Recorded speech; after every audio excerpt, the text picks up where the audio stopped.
My girlfriend Emily texted, "I'm keeping the baby, but I'm putting my ex's name on the birth certificate." "It's easier," I replied.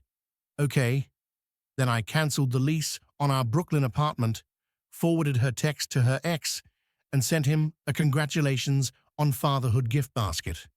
The call I got from his furious wife, oh, that was something else.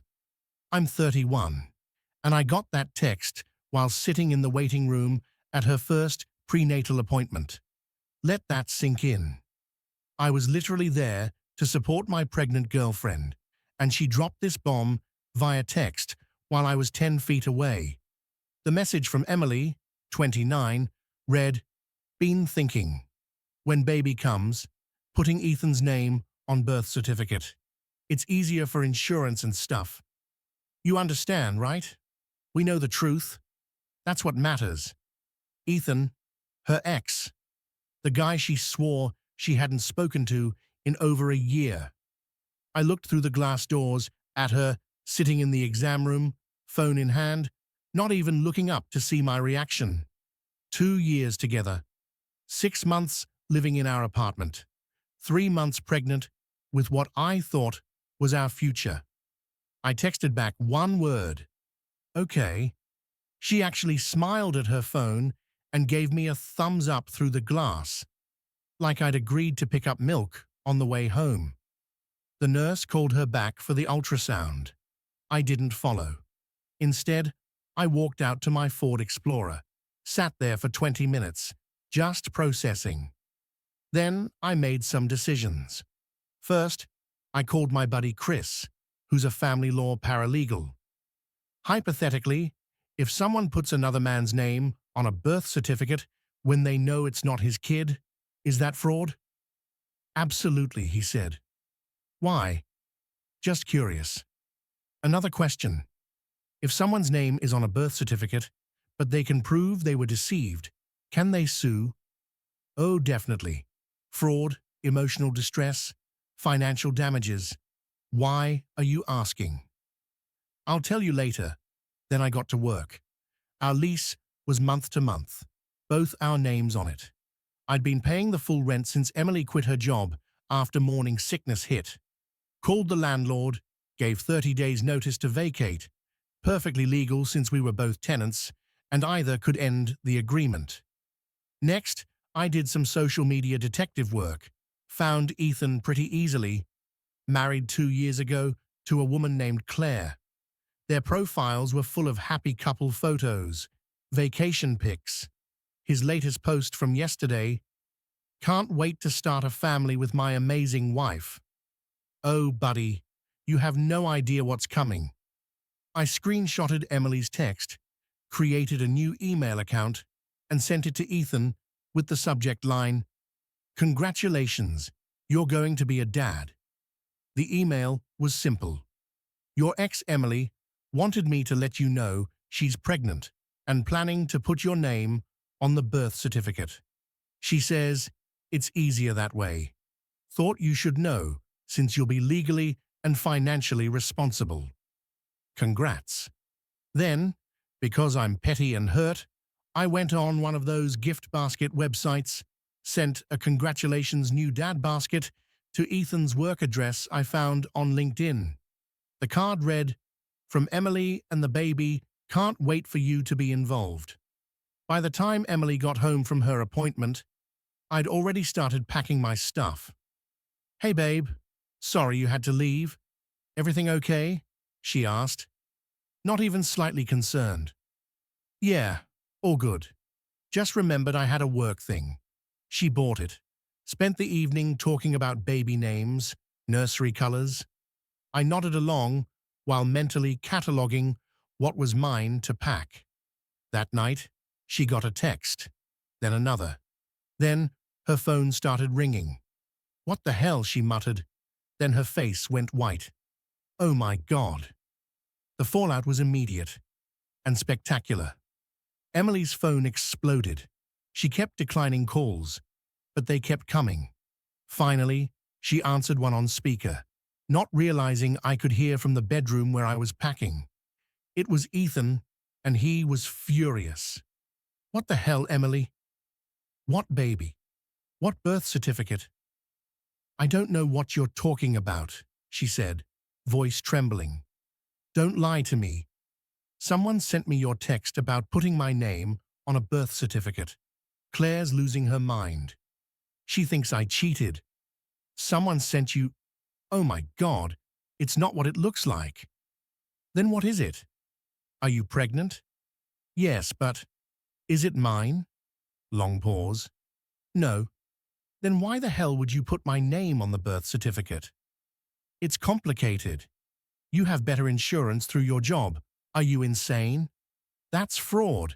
And I'm married. I know you're married. That's why it would work. You wouldn't want custody. He hung up. Emily came storming into the bedroom. Did you send that text to Ethan? I sat up, pretending not to understand. What text? Don't play stupid.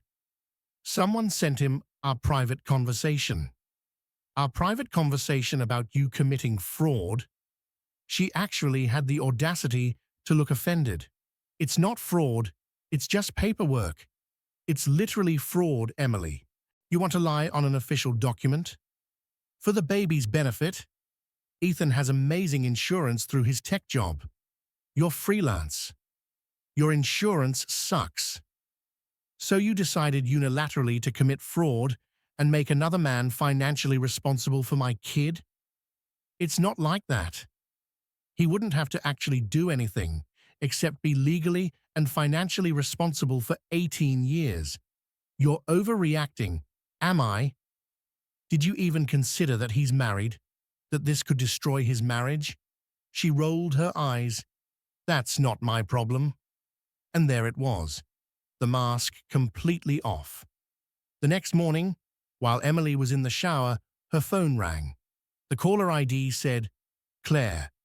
I let it go to voicemail, but Emily played it later, not knowing I was listening from the hallway. You pathetic home-wrecking piece of trash. Ethan told me everything. If you put his name on any document, I will sue you into oblivion. I'm a lawyer, sweetie, and what you're planning is fraud. Stay away from my husband, or I'll destroy you. Emily actually laughed. She's so dramatic. That afternoon, I got a call from an unknown number. It was Claire. Are you Emily's boyfriend? For now. You sent that email to Ethan? I can neither confirm nor deny. Thank you. He was about to unknowingly become legally responsible for a child that isn't his. You saved us from a nightmare. He should probably talk to a lawyer. Document everything already on it. Can I ask, is the baby yours? Supposedly. Supposedly? Well, she wanted to put another man's name on the birth certificate because it's easier. Makes me wonder what else she considers easier. Claire was quiet for a moment. Get a paternity test. Already planning on it. That evening, Emily announced she was going to stay with her mom in New Haven until things calmed down. Things would be calm if you hadn't tried to commit fraud, I pointed out. You betrayed my trust.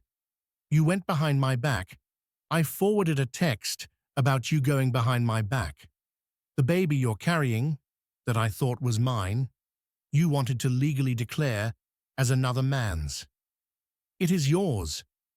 I just thought… You thought you could use Ethan's insurance and money while I played daddy. That's what you thought. She started crying. You don't understand the pressure I'm under. Being pregnant is hard. I'm just trying to do what's best. What's best is not committing fraud. She packed a bag and left. 20 minutes later, I got a text from her mom, Linda. How dare you stress out my pregnant daughter? She's fragile right now. Your daughter tried to commit paternity fraud. That's a felony in this state. She was just confused. Pregnancy hormones. Hormones made her plan fraud. You're heartless. I didn't respond. The next day, I took the day off work and moved all my stuff out. Left all the furniture, it was mostly hers anyway, but took everything I'd bought. TV, gaming console, coffee maker, The good pans. Petty? Maybe. Satisfying? Absolutely. I left a note. Lease ends in 30 days. Your mom can probably help with rent. Good luck with Ethan's insurance. Emily lost her mind when she came back to a half-empty apartment and an eviction notice on the door. The texts started immediately. Where are you? Where's your stuff? The landlord says you ended the lease. You can't do this. I'm pregnant. Answer me. This is illegal. I'm calling the cops. She actually did call the cops. They called me. I explained I'd ended a month-to-month lease that had both our names on it and removed my own belongings. They told her it was a civil matter. Case closed. Then came the family brigade. Her sister Lauren called first. You need to man up and take care of your responsibilities. My responsibility? She wanted to put another man's name on the birth certificate. She explained it was for insurance purposes. That's called fraud, Lauren. It's illegal. You're abandoning your child. I'm not abandoning anyone. I'll take a paternity test when the baby's born. If it's mine, I'll be there. But I'm not staying with someone who thinks fraud is a casual solution to insurance issues. Next came her dad, Richard, a calm, voice of reason type. Son, I know Emily made a mistake. A mistake? She planned to lie on an official document and make another man legally responsible for a child. She wasn't thinking clearly. She was thinking clearly enough to text me about it while I was sitting in the waiting room of her prenatal appointment. That's not confusion, that's calculation. Can't you forgive her? For the baby? I can co-parent if the baby's mine, but I can't trust her again. She showed me who she is. Meanwhile, the Ethan and Claire situation was escalating fast.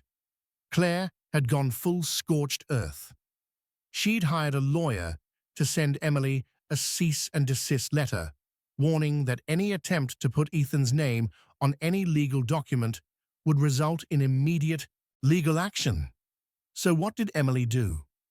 In her infinite wisdom, she tried to smooth things over by messaging Ethan directly. I know because Claire forwarded me the screenshots. We'd been in contact, comparing notes by then. Emily: Hey, I'm sorry about the misunderstanding. Can we talk? Ethan: No. Don't contact me again. Emily: It's not what you think. I just needed help with insurance. Ethan: That's fraud. My lawyer says any further contact will be considered harassment. Emily: Your wife made you get a lawyer? Controlling much? Ethan: My wife saved me from being baby-trapped by my crazy ex. I'm blocking you, blocked. Instantly. Then Emily went full victim mode on Facebook. Posted a vague status. Some people can't handle a woman trying to do what's best for her baby.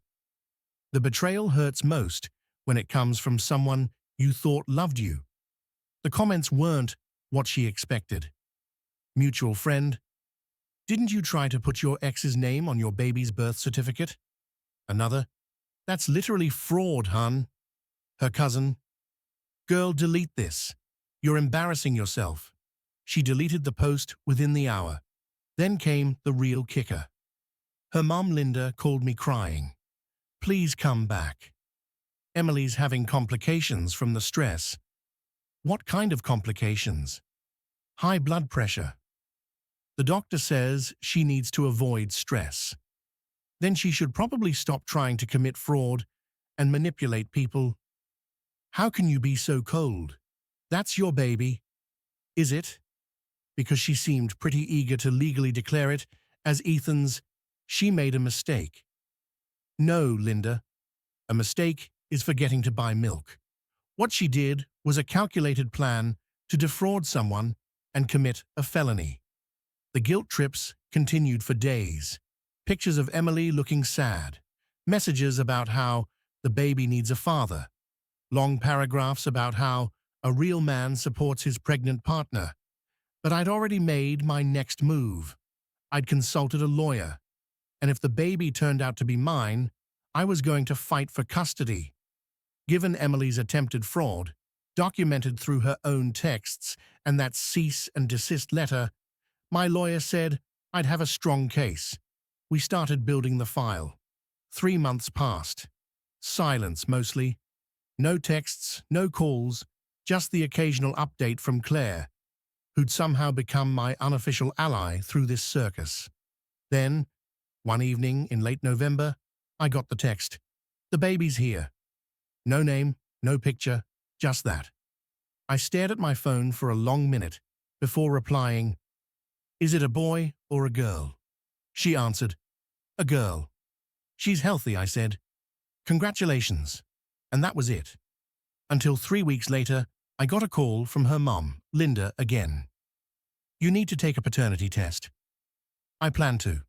"Then please do it soon. She's struggling. She needs support. If the baby's mine, I'll support her. But if it's not, I'm done." A week later, I got the paperwork. Official request for paternity testing through the Colorado Family Court. I agreed immediately. No hesitation. Fast forward to December 22nd, testing day. We showed up at the same clinic, separate appointment slots. She came in with her mom, avoiding eye contact. I kept it civil. No small talk, no drama. The nurse swabbed my cheek. Simple, clean, final. 2 weeks later, I got the email. Paternity test results available. I opened it. Probability of paternity, 0.00%. I just sat there. No rage, no heartbreak, just relief.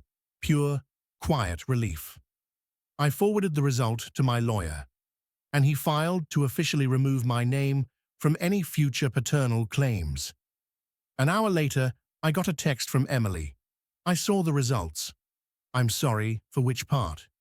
The cheating, the lying, or the fraud?" I panicked. I didn't know what to do. "You knew exactly what you were doing."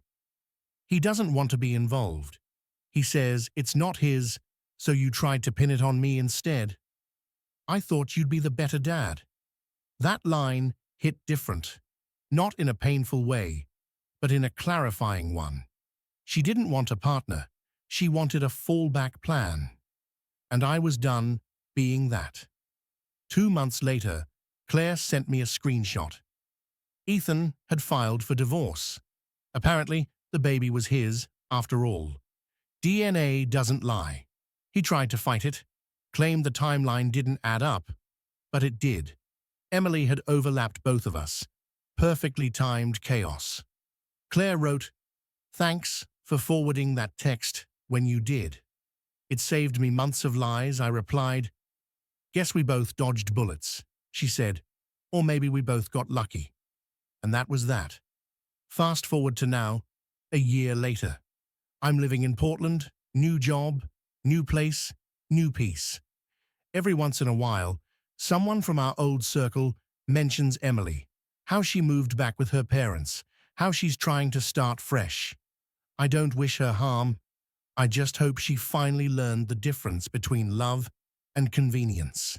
Because when someone shows you who they really are, believe them the first time.